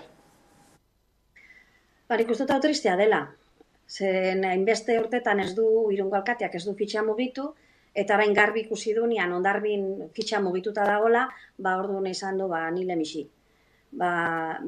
Hori da triste alde betetik, eta bestia da bakarrikan izan delako keinu bat, zenbeste guztia ez du aldatu. Osea, horratera da argazkian, ez da gai izan gesteko eta herriko bandera emateko alarde parekideari, orduan, keinuak importantia dira, binon keinuak fundamentuakin. Eta keinu guztian atzetikan egon bar dire pausoak finkatuta. Ikuste dut aurten keinu txikia jasoko ditugula, ziur nago, eta keinu txiki horiek oso importantiak izango direla guretzako, eta bidea irekiko dutela. Eta orduan, hor dago aldea, batean izan da argazki bat, eta gure herrian emango dena ez da izango argazki bat. Izango dira benetazko keinua, benetazko pausuak, denon artean bidea bilatzeko eta konponbidearen urratsak finkatzeko eta jartzeko. Orduan, hor dago aldea. Bai ez, eta alaxe izan dadila izaskun adi jarraituko ditugu datozenak, irailera begira hasteko, eta behin eskerrik asko gurekin tartetxo hau hartzearren, hemen utzi behar dugu konexioa, eskerrik asko eta hurrengora arte. Eskerrik asko zuei benetan, mila esker. Tira ez, hainbat gako ematen zituen ez, batez ere bukaera aldean ez Irunen eta Hondarribiaren arteko justu aldaketen bueltan ez, bai, aldaketak egon dira Irungo alardean, ala ere ez, Izazkunen arabera behintzat fundamenturik gabekoak. Bueno, nik uste dut, berak aipatu duen bezala, keinu bat izan dela. Keinu bat behar bada argazkian ateratzeko da dela, baina, bueno, pauso txikiekin batzuetan egiten dugu bidea, ez, pausoz pauso egiten dugu. Pausoak finkoa badira eta gero etengabea badira, ez, keinu bat izan da. Hala ere, irakurri duenaren arabera, da bera aipatu du keinuarena, ez, alkatean berak, balkoira bai irten zen, baina parekidearen aldeko desfilean antolak eta udalak ez du parterik hartu. Orduan, udala geratzen da kanpoan, ez? Gero bai, harrera egin du, lehenengoz, 25 edo 26 urtetan, bueno, pausotxo bat bada. Baina nik uste dut aurrerago joan behar dela. Ez dago eskubiderik, herriko jai nagusian, emakumeak plazan edo kalean tokirik ez izatea. Hori ezin da ulertu. Azken batean, emakumeok parte hartzen dugu, kale horrek ordaintzen be. Orduan, zergatik ez daukagu gero eskubiderik edo jaiak ordaintzen egia da, egiten dugu, eta orduan zergatik ez daukagu gero jaian parte hartzeko eskubiderik, jai nagusian. Gero jai txiki eta maiusten dizkidigute, baina jai nagusian euki behar dugu, gu gura nahi dugun eranez parte hartzeko. Eta nik, bueno, esanguratsuena edo itxarpentsuena egiten zait Hondarribiko alkateak esan duena, zuk aipatu duzuna. Publikoa eta parekidea. Publikoa eta parekidea bada, hori defendatzen badu benetan alkateak, eta hori aurrera ateratzen bada, erakundetatik hori ateratzen bada, herriaren edo emakumen guraria agertuta dago, agertu dugu behin baino gehiagotan, ez? 26 urtetan edo 25 urtetan hortxe, ekin da ekin. Nik uste dut, alkateak esan duena hori gauzatzen bada, ze, karo, zein da daukagun edo daukaten arazo nagusia Hondarribin, hori ez duela udalak kudeatzen, hori kudeatzen duela fundazio batek. Zertarako eta zergatik sortu zen fundazio hori nahi duten eran antolatzeko. Orduan, hori aldatuko balitz modua, esan publiko bihurtuko balitz antolaketa, horrek zeharo ekarriko luke, aldaketa handia ekarriko luke, eta nik uste du berak aipatu den bezala, herritar askok, herritar guztiek ez, jakina, herritar askok nahi dutela hori, eta nik uste dut emakumeak urtea daramatzagula, hori defendatzen, hori aldarrikatzen, eta hori borrokatzen. Eta pausoak eman beharko dira txikia badira ere, tentuz, eta beste talde batzuk ere agertu badira, zaindua edo beste talde bat ere agertu bada, alde, bueno, aurrera. Ez da berdina, ez da, baina jaizkibel badago, eta... Ez dira, bintzat, igertzen da hor gizartean bertan ez, jendartean aldaketa ez, jaizkibel bakarrik eskema horretan egotetik, nahiz eta beste proposamen ezberdin batzukin izan, ez, herritarren beste talde batek proposatzea, konpainia misto bat sartzea, fundazio horren barruan, eta hor bai ikusten dela ez, urteetako lanak emaitzak ematen dituela. Nik beti zuhurtasunez eman nahi dut nire iritzia gai honetan, ze tokiko iskanbilekin edo iskanbileen inguruan hainbat eta hainbat atal badaude eta baldintza badaude, kanpotik ez ditugula ezagutzen, bai? Horrezagatik, nik nire ideiak argi eta garbi dauzkat eta zureak bezalakoak dira, Marisa, baina jendeak, bertoko jendeak onartu behar du aldaketa, eta aldaketa hori onartzeko instituzioak ezinbestekoak dira. Zuk aipatu duzun alkatearen papera edo instituzioaren papera ezinbestekoa da. Eta ez bakarrik keinuak emateko, baizik eta baldintzak edo ezartzeko, eta ezarri behar da, publikoa eta parekoa. Horrela izan behar da. Gero, herriaren barruan, han bertan, eman behar dira pausuak hori konpontzeko, eta zorionez, ematen da, kanpotik ikusten dugu, pausuak ematen ari direla, hau konpontzeko. Igual kanpotik inoiz ez dugu lertu non zegoen zailtasuna egi bihurtzeko, gainontzeko herrietan egi dena edo errealitate dena, ez da? Denbora bat pauso asko eman beharko dira, ez da? Nik uste pauso asko eta finkoak eman beharko direla, ze hor urteetan sortu den egonezina eztabaida zerreak ez dakite guzti hori, gero sendatzeko behar da, ungentu ona behar da, ez? Atentuz egin behar dela nik uste dut, ondo egin behar dela, eta, bueno, atoz gaude, ez? Publikotik egin behar dugula, baina gero herri eta familia batzuetan ere dauden, ez dakit, aserreak, eta horiek limatzeko denbora beharko da.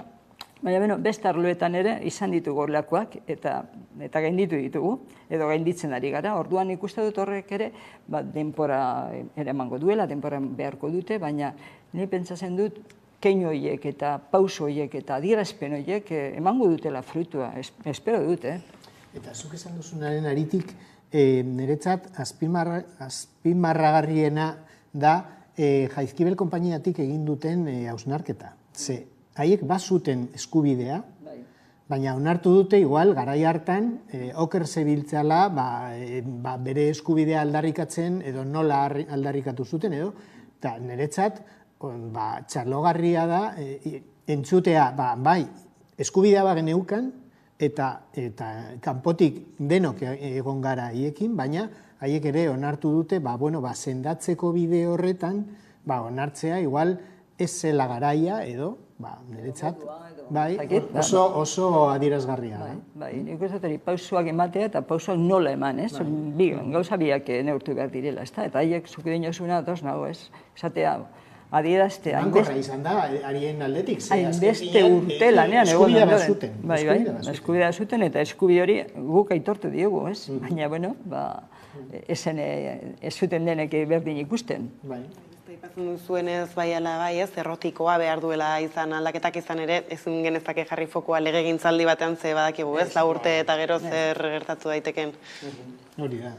Baina behintzat, nik lehen esan dudan, ez? Itxaropena, nire sortzen dit, itxaropen handia, Bai, eta gainera garai honetan, non estatu mailan ikusten ari gara feminismoaren aurkako hainbat eraso eta hainbat atzera pausu susmatzen ari den momentuan, hemen kontu bat bageneukan hori alarreekin, eta alarreetan ere konponbideak eukitzea eta aurrera pausuak ematea, kontrajartze horretan oso adierazgarria. Nola herri batean feminismoaren aldeko pausuak eman daitezkeela eta gizarte guztia, gizarte osoa bere babesa ematea aldaketa horiei. Bai, eta urteetako lanaren fruta ere bada, ezta, esan dut, Jaizkibelek urteetan, Jaizkibelek eta feminista asko urteetan egin dutela lana, ez? Orain esatea, behar badagoela beste modu baten egin beharko genuken, baina lana aitortu behar zaiela uste dut, egin duten lana etengabe urteetan, eta amore eman gabe, eta jasan dituzten eraso guztiekin, herri mailan eta lehen esan dudana, familietan, eta erakundeek bizkarra emanda, eta, nik uste gogorra izan dela haien bidea, gogorra, baina finkoa izan dela, tinkoa izan dela, eta lan horren fruto ere badela hau, ez? Ez dela batean erakundeak etorri direlako, edo alkate aldatu delako, ez? Badela, aitortu beharreko feminista horien lanaren frutua aitortu beharrekoa dela uste dut. Eta ikusiko ditugu ziur, laster albiste gehiagonen bueltan, merezango dugu tartea honi heltzeko. Eta hasieran turraren bueltan inbertsio ezberdinez aritu gara hitz egiten, eta bai aipatzea ez justu atzoko egunarekin jakin gendula 40 milioi euroko inbertsioa onartu duela Espainiako Kongresuak Urdaibain burutu nahi den proiekturako, tartean Guggenheim bat eraikitza ere badago hor, badaukagu Dane Arbeo kazetariaren bestelako azalpen bat entzungo dugu. Datorren legealdian Bizkaiko Foru Aldundiak izango den eginkizun nagusietako bat izango da Urdaibaiko Guggenheim museoari bultzada ematea. Orain Eusko Jaurlaritzak zein ekarpen egingo duen argitzea falta, bai Bizkaiko Foru Aldundiak baita Espainiako gobernuak 40 milioi euro bideratu dituzten honetan, eta aintzat izan behar dugu proiektuak orotara 130 milioi euroko aurrekontua duela. Espainiako gobernuak 40 milioi euroko diru laguntza ematea erabaki du Urdaibaiko estuarioan garapen jasangarriko jarduera bereziak bultzatzeko ekintzak egiteko. Ekintza horien artean dago Guggenheim museoa izango dena, Bizkaiko biosfera erreserba horretan. Bilboko pinakoteka handitzeko proiektuak erreserbaren barruan dauden Gernikako eta Muruetako lurrak okupatzea aurre ikusten du. Urdaibaiko Guggenheim museoaren aurrekontua 130 milioi eurokoa da, eta EAJarekin lortutako akordearen ondoren iritsi da Madrildik azken albistea. 40 milioi euro emango ditu Espainiak Urdaibaiko natur balioak indartu nahian. Luzea izan da, egia esan, jendea implikatu, konbentzitu egin behar izan genduen, ministrea bera egon zan hemen, ze garrantzi eukan ekologia aldetik begituteko. Astearte honetan sinatutako akordioa Bizkaiko batzar nagusik berretsi beharko dute, eta Bizkaiko Foru Aldundia jakitera eman duenez, Guggenheim Bilbao museoa etengabe zabaltzaren helburua da besteak beste Urdaibaiko biosfera erreserba naturalaren inguruko natura balioak indartzea. Lehengo industriako kalekuen ordez ingurumena errespetatzen duten eta ingurumena integratzen duten espazioak jarriz. Hitzarmenak zehazten du ingurumen jarduketek 63.500 metro karratutik gorako lurzoruaren deskontaminazioa, Muruetako itsasadarraren fluxu naturala lehengoratzea eta espazioak birnaturalizatzea ekarriko dutela. Bizkaiko Foru Aldundiak 40 milioi euro erreserbatu zituen bere aurrekontuetan. Handitze proiektuaren finantzak eta osatzeko, Jaurlaritza xede horretarako beste partida ekonomiko bat onartu beharko luke. Bingen Zupiria bozeramaileak diru laguntzaren berri izan ondoren egindako adierazpenen arabera, lakuak dagozkion konpromisoak hartuko ditu Guggenheim Urdaibairekin, definizioak aurrera egin ahala eta eskualdan dituen eskumenen arabera. Natura balioan jartzeko proiektua abiarazi gura duten, hala ere egia da, aipatzen zuen Aitor Estebanek, jende asko konbentzitu behar izan zuela, politika mailan nolabait esatearren, baina egia da, beste hainbeste jende ere herritarren partetik konbentzitzeko zailtasunak ikusten gabiltzala azken egunotan protesta asko egon baitira. Atzo, bera Esteban agertu zen atzo ere telebistetan, esan ez, lorpena, bere, zelan bai, bere edo bere alderken lorpen bat izan dela, 40 milioi horiek ekartzea eta, konbentzitzea, eta orain ikusi dugu bezala, ez da. Nik uste dut, Guggenheim baino lehen, Urdaibaik badituela beste lehentasun batzuk, ez? Ikusi duen, orain dela urtebete, ze arazo zeukan eskualde horrek, ura arazoa, ze ura arazo zeukan. Barkoan eramaten zen ura, behar esanetarako ura, ez? Hau da, arazo hori daukan eskualde batean, orain, batean, 40 milioi ekarri ditulako edo lortu dituelako Guggenheim bat sortzeko, alako arrokeriek, darretasunaz agertzea iruditzen zain diri, lotxagarria, hori, lehenko da behin. Uste dut eskualde horrek ez duela behar beste Guggenheimek, eta zuk aipatu duzun bezala, herritar asko movimentua badago horren kontrakoa, horri entzungor egiten zaiola uste dut erakundeetatik, behintzat EAJatik, ez dakit besteetatik, baina entzungor egiten zaiola. Orduan, uste dut, esan bezala, Guggenheim baino lehenagokorik badagoela hor, eta Guggenheim ekartze horrek sortuko lukeen lehen aipatu dugun turismo arazoa, ez dakit, herritarren ez dakit ingurumena bera nola zainduko den, horra aipatzen da bai, zainduko dela, baina nola zaindu daiteke eta nola kontrolatu, nola kudeatu horrek ekarriko duen turismoa, zelan geratzen daira Urdaibaiko biztanleak. Nik hori da lehenengo behintzat entzuten dudanean Esteban burura etortzen zaidana, ez da? A ber,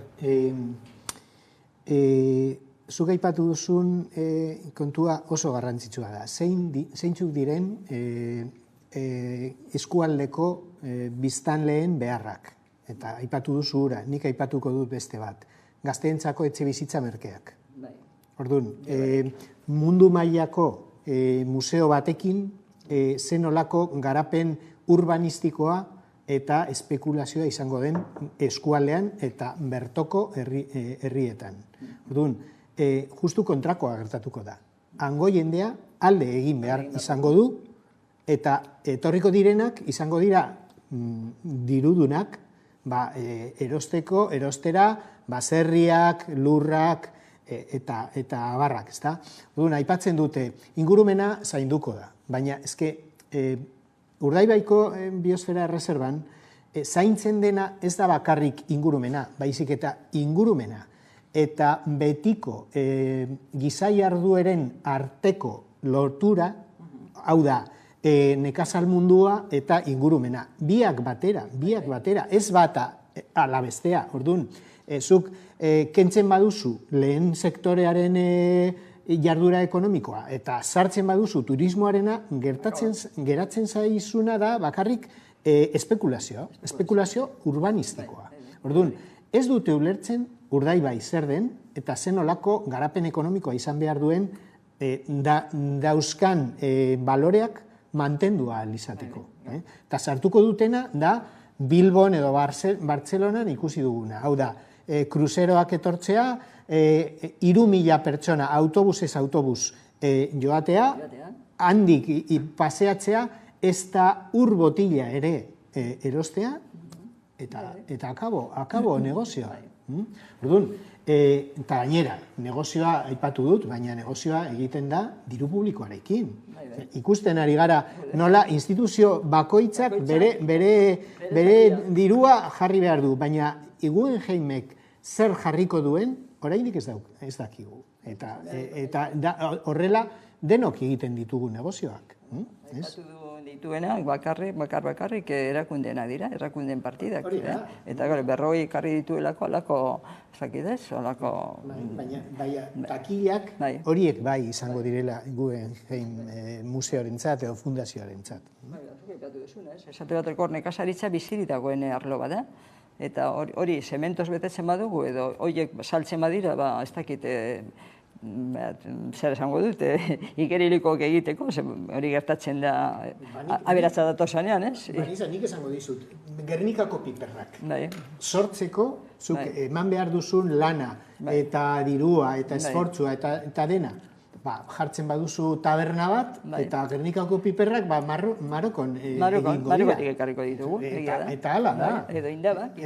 Hain gozoak direnak, inguru horretako indabak. Eta gero salduko diegu Guggenheim ikustera, etorriko diren turistei, bertoko produktu nagusia da piperra eta indabak, baina kanpotik ekorritako. Horrezegatik aipatu dut nik postaleko herria, saldu nahi diguten postaleko herria da, hori postala bat, besterik ez, atzean jendea eta jarduera ekonomikoa, benetako jarduera ekonomikoa ez baldin badago, ez du ezertarako balio.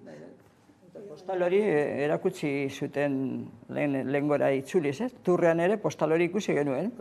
Urdaibaiz noa ikusi genuen, ze polita, ze derra, ez? Dinot. Airetik. Eta airetik, eta guk gutxitan ikusi ditugun irudiak erakutsi zituzten, ez? Itxasertzekoak, zegar hori espazioaz itxasontzian edo airetik ez duziz ikusten. Eta ni, Urdaibai zalea naiz, eta hangondartzoak gustuko ditut, baina baraje batzuk inoiz ikusi gabeak ziren. Bueno, munduko beste puntan ikusiko dituzte gu baino lehen, ez? Eta, nik uste dute hori, aztekeria badela, aztekeria ikaragarria dela, baina, badaukagu herri gisa horri erantzuteko gaitasunik, hor dauden mugimenduari erantzuteko gaitasunik, nahi batzuetan ikusten du sare sozialetan, eta deialdiak, baina nahiko motelak, ez? Nahiko motelari garela erantzuten iruditzen zait, ez? Eta gero alderdien aldetik bestet ikusten hor, ez dakit, ez? Eajak argi eta garbi esaten du, ez? Bera nahi duena eta bera lorpena, baina beste honek isilik. Eta hori da tamalgarrien. Claro, nik atzoen enuen besterik entzuen, ez dakit, ez? Eta ez dakit zer pentsatuko duten, zer uste duten, edo ni behintzat ez ditut entzun, Eta aipatu behar dugu, Estebanen iragarkia izan dela hauteskundeak hasteko momentuan, justu, Bere ez da hor moztu, ez du eskuitatu ezer, bere lorpen lez saldu hori.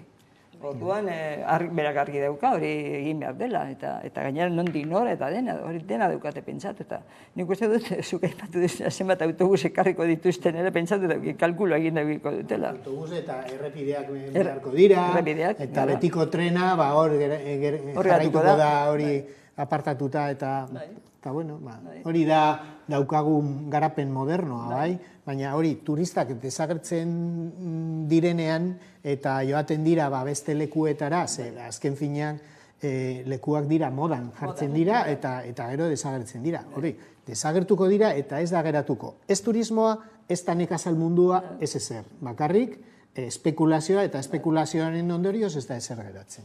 Geratuko zaizkigu, sementoa, porlana geratuko zaigu. Askotan ez, alako iragarpenak egiten direnean ez ingurumena saintzeko eta biosfera aipatzen da, eta alakoak aipatzen direnean eta aldi beran alako proiektu bat jartzen duzunean ez, berez belarrietara kontrajarria bai egiten dela ez, eta ala ere nolako bideak badituzten, aipatzen zenuen lehenago ere ez justu hauteskunden atarian egin izana, beraz horrexeri hauteskundei ere erreparatuko diegu bukatu baino lehen, eta tira ez, ziurrenik Aitor Estebanek nahi zuen ez, erakutsi ze importantea baden, jota kongresuan egotea ez, Euskadiko pertsonek alakoak izateko, ez dakitzuek nola izareten bizitzen justo ja hasiko dela hauteskunde kanpaina bera, nola erreparatzen diozue, kanpainan etorriko denari?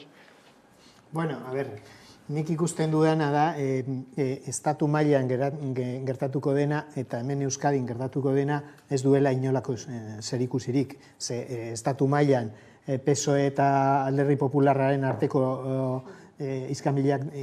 ikamikak badira, eta hemen Euskadin suposatzen dugu EAJ eta EH Bilduren arteko leia egongo dela, bakoitzaren, nola esango nuke, bere utilidadea adierazteko, eta horrezegatik agertu da Esteban, esan ez, ni utila naiz Urdaibairako, bai?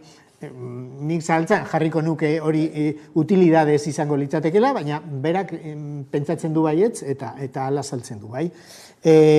Baina, bueno, zerikusia badaukate biak, bai? Ze azken finean, bipartidismoarekin EAJ-rentzat izan da utilidade bakarra edo protagonismo bakarra, ze EAJ-ren aldetik, bai PSOE-rekin edo bai Alderdi Popularrarekin bakoitza bere garaian boterean zeudenean, berak lortzen zituzten akordio guztiak eta abantailak, kakotzen artean abantaila guztiak Euskadirentzat, bai?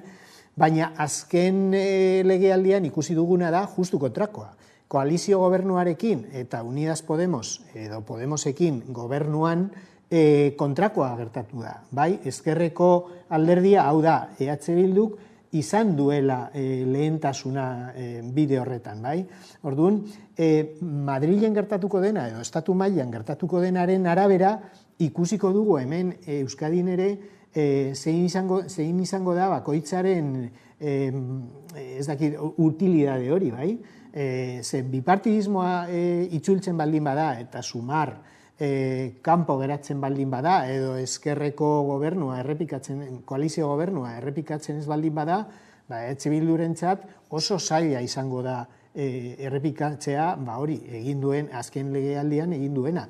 Eta alderantziz EAJ oso pozik geratuko da, ze berak ez dauka inolako arazorik Alderdi Popularrarekin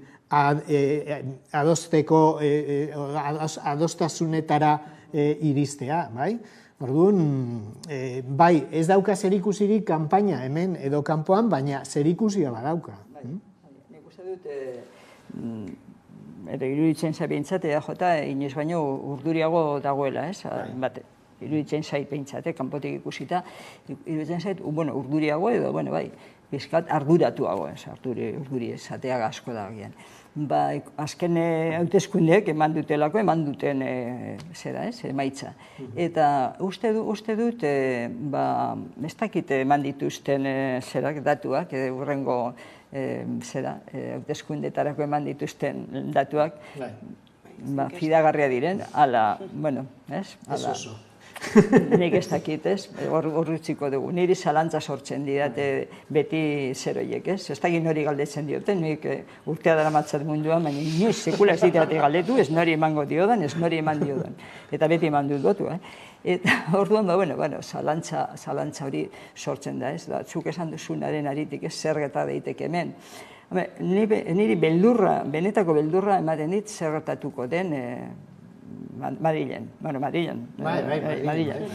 Hemen, zer horiek ematen dute, bosek ez duela lortuko. Bueno, hori bosgarria da, baina zenbat lortuko ote ditu Madrilerako, edo Madrilen egoteko zenbat eulki lortuko ditu bosek. Eskuinak zenbat lortuko dituen. Nire eskuinak beldurra ez ematen dit, izua, paniko ematen dit. Pentsatu, lehen ipatu duguna, ez da urteetan, daramagun bidea, daramagun borroka, egin dugun, pauso lortu ditugun eskubideak, edo lortu dugun tokitxoa, ez? Batez ere, emakumeok esango nuke, gizona bai, baina emakumeok lortu dugun guztia, egun batetik bestera joan daiteke pikutara, Eta horre bai ematen din niri, beldurra zei, ikusten da, udaletezkundeen ondoren, sortu diren taldeetan, bosek indarra hartu duen herrietan, edo eskuinak hartu duen herrietan, egun batetik bestera, garbiketa bat egonda, dena bastartu dute. Orduan, horrek ematen dit, benetako beldurra. Nik uste dut hemen, gutxi gora bera, joan gaitezke agian, udalotezkundetakoen aritik joan daitek, ez dakite, eta gero, ez dakite Sánchezek ze asmo zeukan, deialdi hau egin zuenean, konbokatore egin zuenean, baina uste dut uztailaren 23, benetan, egun txarra dela, boto ematera joateko. Txarra dela dinot, oportan egongo zaretelako asko, beste asko jaietan egongo garelako, herri askotan jaia dira, eta ordan herriko jaietan antolaketa atletik ere horre suposatzen duena, ez da, antolaketa atletik, eta gero maietan egongo direnak, maietan egoteko arazo dagoen, ez, atzuk usten genuen, Zumarragan adibidez, bigarren zerbait egingo dutela. Deialdi bat egingo dutela, bigarren zerbait, maietan egongo den jende antolatzeko. Nik ez dakit horrek ze buru eduki duen, eta horrek norainoko eragina izan dezakeen bere abstentzioan, ez?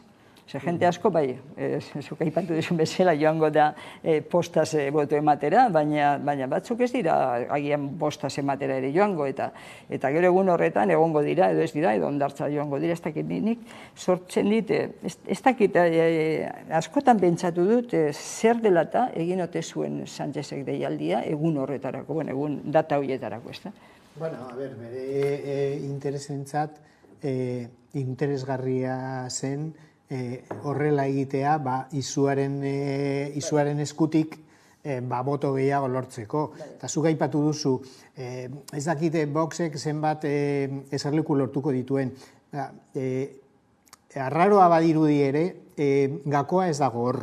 Gakoa da sumar zenbat eserleku lortuko dituen. Bipartidismoa apurtzeko hirugarren indarra sumar edo Vox baldin bada, justu kontrako ondorioak izango ditugu. Orduan, sumarren emaitzaren eskutik etorriko zaigu, edo eskuina, edo daukaguna.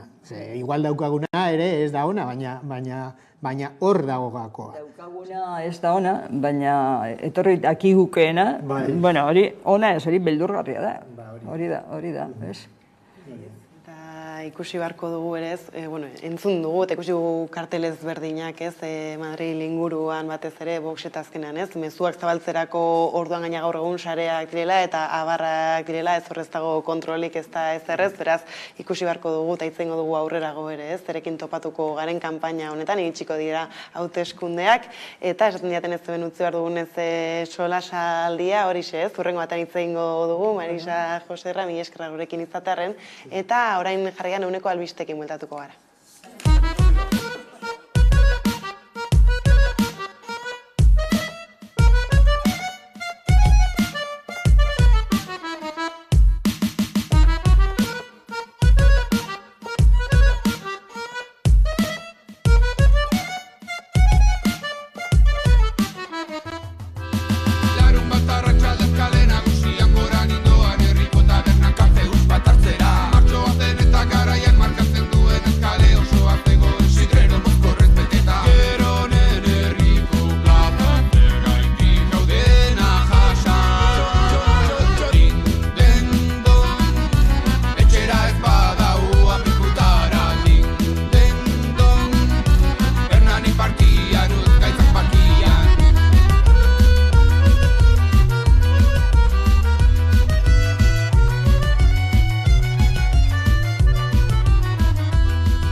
Kaixo, Maria naiz, Iruñerriko Lilo taldetik, eta, gure lehen diska izango denaren lehenengo singela igo berri dugu, Uriaren kolorea izenekoa, bideoklip zoragarri batek lagunduta, Barbarak eta Davidek zuzendutakoa. Eta besterik gabe, jakinarazi entzungai eta ikusgai duzuela, YouTubeko plataforman zein Spotifyen, eta ilusio handiz igo dugun eta kaleratu dugun singela denez, besterik gabe espero dugu gozatzea eta disfrutatzea. Esker mila, musu handi bat!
Irristak alaztana